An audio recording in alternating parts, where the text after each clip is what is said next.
Episode 43 बेवकूफ़ lady boss.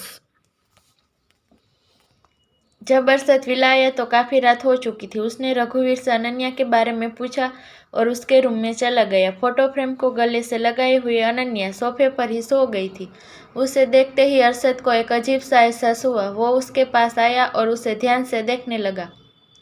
बेवकूफ़ लड़की, तुम सो कैसे सकती हो? अरशद ने यह कहा और उसके फेस पर एक स्माइल आ गई।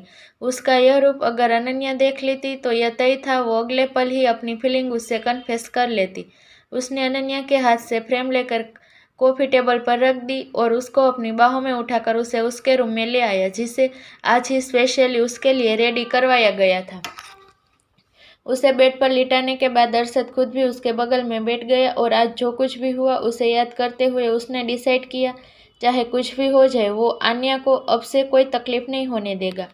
अगली सुबह अनन्या रूम के चक्कर लगाते हुए अपने हाथों को मसल रही थी। वो रोज की तरह ही रेडी हुई थी, मगर आज उसके फेस पर एक अलग सी बेचैनी थी। सुबह उठने के बाद जब उसने खुद को दूसरे रूम में बेड पर पाया तो उसे समझने में देर नहीं लगी कि उसे यहाँ लाने वाला अरशद था, मगर अब वो उसका सामना करने से डर रही थी। उसने दरवाज़ा खोला और अपना सिर निकालकर आसपास देखने लगी। वहाँ कोई नहीं था।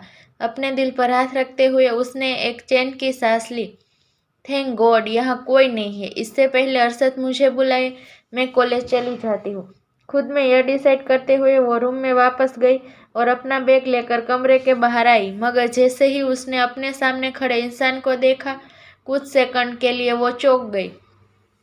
फिर खुद को शांत करते हुए उसने कुछ बोलना चाहा, मगर तभी उसे याद आया उसका गला बैठा हुआ है। अपने गले को सहलाते हुए उसने बोलने की कोशिश की और वो बोल पा रही थी, मुझे आज कॉलेज जल्दी जाना है। अरशद को बोल देना मैं रघुवीर भाई के साथ कॉलेज चली गई। कहते हुए उसने डैनियल को देखा और उसे ऐसा लगा जैसे डैनियल ने उसकी चोरी पकड़ ली हो। उसने नजरें झुका ली। उसकी आवाज़ अभी भी साफ नहीं हुई थी। वो बोलते वक्त पॉज ले रही थी। तुम्हें कॉलेज जाना है या नहीं यह बॉस डिसाइड करेंगे। नीचे चलो, बॉस डाइनिंग टेबल पर तुम्हारा वेट कर रहे हैं। डैनियल ने अपनी बात पूरी की और बिना रुके वहां से चला गया। वहीं उसकी बातों ने अनन्या की बेचैनी बढ़ा दी थी। खुद में बड़बड़ाते हुए वो बोली, क्या ये यही बात थोड़ा प्यार से नहीं बोल सकते थे? इन्हें मुझे डराने की क्या जरूरत थी? इन्हें देखकर तो लग रहा था अरशद बहुत गुस्से में है। अनन्या, तू तो गई। कल तेरा लक अच्छा था इसलिए तू बच गई थी, मगर आज तो तेरी किस्मत तेरा साथ नहीं देने वाली। आज अरशद के हाथों तेरी मौत पक्की है। ऐसा लग रहा था अनन्या भूल चुकी है उसकी एक दिन पहले ही अरशद से शादी हुई थी और अब उनके बीच का जो बेनाम रिश्ता था उसे एक नाम मिल चुका है। हालांकि अभी जो उसकी हालत थी उसे देखकर तो ऐसा लग रहा था इन सब से उसका दूर दूर तक कोई नाता नहीं है। उसके लिए तो अरशद अभी भी वही था जो एक दिन पहले था, डरावना, गुस्सैल, खड़ूस, डेविल, हर वक्त उसे डांटने वाला और कभी कभी उससे प्यार करने वाला। वो शर्मा गई। उसे समझ नहीं आ रहा था उसके दिमाग में यह गंदे गंदे ख्याल आ कहाँ से रहे थे, मगर जो भी हो अब वो उसका पति था। वो जो चाहे उसके बारे में सोच सकती थी। अरशद डाइनिंग टेबल पर बैठा था। उसके फेस पर कोई एक्सप्रेशन नहीं था। वो शांत था, मगर उसकी आंखें काफी डरावनी लग रही थी। उसे देखते ही अनन्या के कदम थम से गए। अरशद ने उसे देखा और कहा, यहाँ आओ। अरशद की आवाज़ गुस्से में नहीं थी। अनन्या के फेस पर स्माइल आ गई। वह बड़े बड़े कदम लेते हुए उसके पास आई और बैठने से पहले उसने अपना बैग बड़ी लापरवाही से दूसरे चेयर पर रख दिया और अरशद के बगल वाली चेयर पर बैठ गई। डाइनिंग टेबल के लास्ट चेयर पर बैठते हुए डैनियल और रघुवीर ने अनन्या की इस हरकत को देखा और नागवारी से अपना सिर हिला दिया। उनके बॉस ने शादी कर ली थी इस बेवकूफ़ लड़की से और अब यह पागल लड़की उनकी लेडी बॉस थी। इस बात पर यकीन करना उनके लिए थोड़ा मुश्किल था, लेकिन दोनों ने अब इस सच को अपना लिया था और वो उसके लिए खुश भी थे। अनन्या को भूख लगी थी। वह पिछली रात बिना खाए सो गई थी। उसने अरशद को बड़ी मासूमियत से देखा। वो मुस्कुरा रही थी। उसकी स्माइल हैवान को भी इंसान बना सकती थी। अरशद ने उस लड़की को देखा है जो अब उसकी वाइफ थी। शायद पूरी दुनिया में एक वही लड़की थी जो उस जैसे इंसान को भी पिघला सकती थी। उसने उसके प्लेट में ब्रेकफास्ट सर्व किया और यह देख अनन्या की स्माइल और बड़ी हो गई। उसने ब्रेकफास्ट करना स्टार्ट कर दिया। वो बेफिक्री थी और बेबाक भी। अरशद को नॉर्मल देख उसकी सारी बेचैनी, डर, घबराहट सब एक पल में छू मंतर हो गई। अनन्या को कॉलेज छोड़ने के बाद अरशद वहाँ से सीधे अपनी कंपनी चला गया। उनकी लाइफ में कोई बदलाव नहीं आया था। हाँ, उनकी शादी जरूर हो गई थी, मगर वह दोनों अभी भी पहले की तरह ही रहने वाले थे। कब तक, यह उन्हें भी नहीं पता था। अनन्या अपने क्लासरूम में बैठी थी और क्लास ओवर होने का वेट कर रही थी। उसे आज ईशान की क्लास जो लेनी थी और उसे अच्छे से सबक भी सिखाना था। क्लास ओवर होते ही अनन्या ईशान के क्लासरूम की ओर चल गई। उसे देखते ही पूरी क्लास एकदम से शांत हो गई। यह पहली बार था जब वो ईशान के क्लास रूम में आई थी। इससे पहले हर बार ईशान ही उसकी क्लास में उसे परेशान करने पहुंच जाता था। ईशान मिडल रो की सेकंड बेंच पर बैठा था और अपने दोस्तों के साथ गप्पे लड़ा रहा था। उसने अनन्या को अपनी क्लास में देखने की उम्मीद नहीं की थी। श्रुति से बात करने के बाद उसे इतना तो कन्फर्म हो गया था कि अनन्या को भी उसके ड्रेस के बारे में पता चल गया होगा, मगर उसे यह नहीं लगा था कि अनन्या ऐसे अचानक से उसके क्लास में आ जाएगी। अनन्या ने जोर से अपना बैग ईशान की टेबल पर पटका। किसी को भी इस चीज़ की उम्मीद नहीं थी। सबकी आंखें हैरानी से बड़ी हो गई। ईशान खुद भी अनन्या का ऐसा रूप देखकर हैरान था। गुस्से से अनन्या के कान लाल हो गए थे। उसकी नाक थोड़ी ऊंची लग रही थी। तुम यहाँ क्या कर रही हो? और ये तुमने अपना बैग? कहते हुए ईशान रुक गया और उसके बैग को देखने लगा।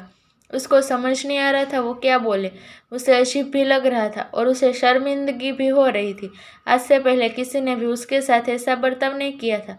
तुम बेवकूफ़ लड़के, तुम अपने आप को समझते क्या हो? तुम्हारी हिम्मत कैसे हुई मुझसे झूठ बोलने की? तुमने क्या सोचा मुझे कभी इस बारे में पता नहीं चलेगा? क्या मैं तुम्हें सड़क छाप भिखारी लगती हूँ? मेरे पास पैसे नहीं है या पहनने के लिए कपड़े नहीं है।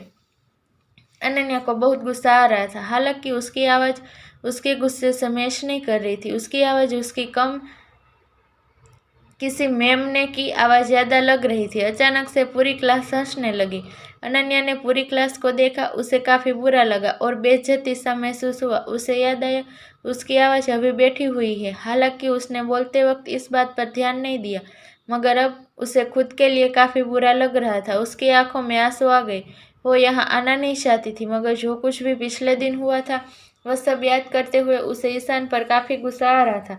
वह तो बस ईशान से क्लैरिफिकेशन चाहती थी। इस चक्कर में उसने अपना ही मजाक बना लिया। अनन्या अब वहाँ और नहीं रुक सकती थी। उसने अपना बैग लिया और तुरंत ही वहाँ से बाहर चली गई। ईशान ने उसकी आंखों में आंसू देख लिया था। उसे पता था गलती उसकी थी। अनन्या की जगह कोई भी होता तो उसे उतना ही गुस्सा आता, शायद उसे खुद भी। उसने पूरी क्लास को देखा जो अभी भी अनन्या के बारे में बातें बनाकर हंस रहा था। उसको बहुत गुस्सा आया। टेबल पर जोर से हाथ मारते हुए उसने चिल्लाते हुए कहा, क्या तुम सबका हंसना हो गया या अभी भी कुछ बाकी है? उसके गुस्से से भरी आवाज़ सुनकर अगले ही सेकंड क्लासरूम में शांति सा छा गई। अभी यहाँ जो कुछ भी हुआ, अगर दोबारा किसी ने इस बारे में बात की या फिर अनन्या का मजाक बनाया तो मुझसे बुरा कोई नहीं होगा। अगर मैंने किसी के भी मुंह से उसके बारे में कुछ भी गलत सुन लिया तो वह दिन उसका इस कॉलेज में आखिरी दिन होगा। अगर किसी को भी मेरी बातें मजाक लग रही है तो वो मुझे आजमा कर देख सकता है। ईशान ने यह कहा और एक तीखी नज़र पूरी क्लासरूम में डाली और बिना कुछ कहे वहां से बाहर चला गया। अनन्या कॉरिडोर के एक कोने में अपने बैग को गले से लगाकर खड़ी थी। उसकी आंखों से लगातार आंसू गिर रहे थे। उसे काफ़ी बुरा लग रहा था। उसकी सबसे बड़ी कमजोरी यही थी कि वह दूसरों के सामने कभी कुछ बोल नहीं पाती थी, और शायद यह इसलिए भी था कि जिस समय उसे बोलना चाहिए था उस समय उसकी आवाज़ चली गई और उसे डॉक्टर ने साफ बोलने से मना कर दिया था। वह बस अरशद से ही बात किया करती थी, वो भी बहुत कम। उसकी यह मजबूरी कब आदत से डर में बदल गई उसे खुद भी पता नहीं चला। अब आलम ऐसा था कि वह किसी के सामने खड़े होकर दो शब्द बोलने से भी कतराती थी। वह काफ़ी टैलेंटेड थी, उसके अंदर बहुत सारी खूबियाँ थी, मगर उसके अंदर एक डर था जो सालों पहले ही उसके दिल में घर कर चुका था। अनन्या, ईशान की आवाज़ सुनते ही अनन्या ने अपने आंसुओं को पोंछ लिया। ईशान उसके पास आया और देखा किस तरह से वह खुद को नॉर्मल दिखाने की कोशिश कर रही है। उसे उसके लिए बहुत बुरा लगा। उसने कहा, तुम ठीक हो? अनन्या ने हाँ में सिर हिलाया और कहा, ईशान ने सिर हिलाया और माफ़ी मांगते हुए बोला, अनन्या, मैं तुमसे माफ़ी मांगता हूँ। मुझे माफ़ कर दो। अनन्या ने जवाब नहीं दिया। वह अभी भी चुपचाप खड़ी थी और उसकी नज़रें जमीन की तरफ थी। उसे रिएक्ट करता ना देख ईशान ने अपनी बात एक्सप्लेन की। उसने कहा, आई नो गलती मेरी है, मुझे तुमसे झूठ नहीं बोलना चाहिए था, लेकिन उस वक्त मुझे जो सही लगा मैंने वही किया। तुमने कहा तुम्हारा बजट कम है और तुम इंडिया के सबसे बड़े मॉल में शॉपिंग करने गई थी, जहाँ की सिर्फ एंट्री फीस हज़ारों में है। फिर तुम खुद सोचो वहाँ सस्ते कपड़े कहाँ से मिलते। मुझे तुम्हें वहाँ से वापस भेजना सही नहीं लगा, इसलिए मैंने सोचा कि मुझे ही तुम्हारी हेल्प करनी चाहिए। देखो मेरा इंटेंशन गलत नहीं था, मैं तुम्हें एक दोस्त मानता हूँ और एक दोस्त की तरह ही ट्रीट करता हूँ। मुझे लगा मुझे तुम्हारी हेल्प करनी चाहिए, इसलिए मैंने तुम्हें वो कपड़े दिलवाए। तुम उन्हें गिफ्ट के तौर पर रख सकती हो, मैं तुमसे उसके पैसे नहीं मांगूंगा और प्लीज़ मुझे माफ़ कर देना। ईशान ने यह कहा और अनन्या के जवाब का वेट करने लगा।